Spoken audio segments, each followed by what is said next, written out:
tulad sa ating mga paghihirap. Manalangin tayo sa Kanya at magtulungan niya tayo sa daan ng pagbabalik loob at pagbabagong buhay.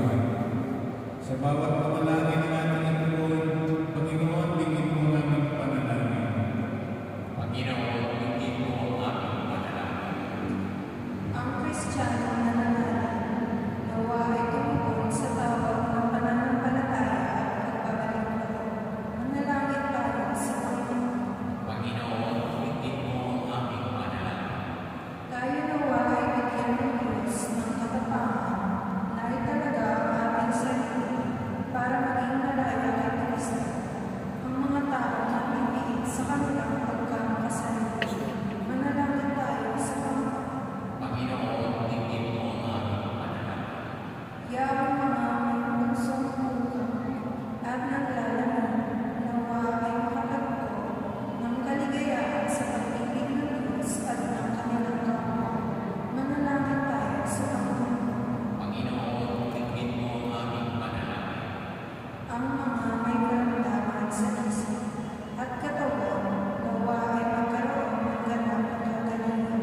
Manalangin tayo sa Panginoon. Panginoon, bigyan mo aming panalangin.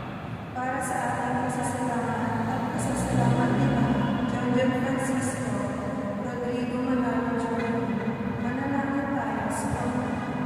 Panginoon, bigyan mo aming panalangin.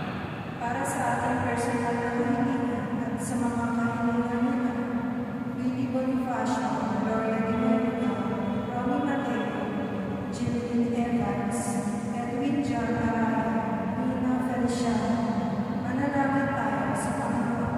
Panginoon, bigyan mo aming panalangin.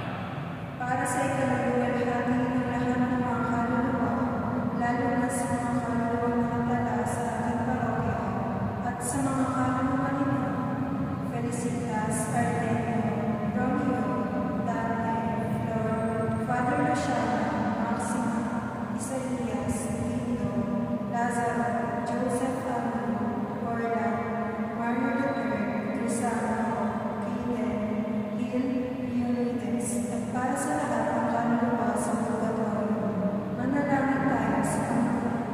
Panginoon, bigyan mo aming panalangin. Diyos ng mga pag-ibig,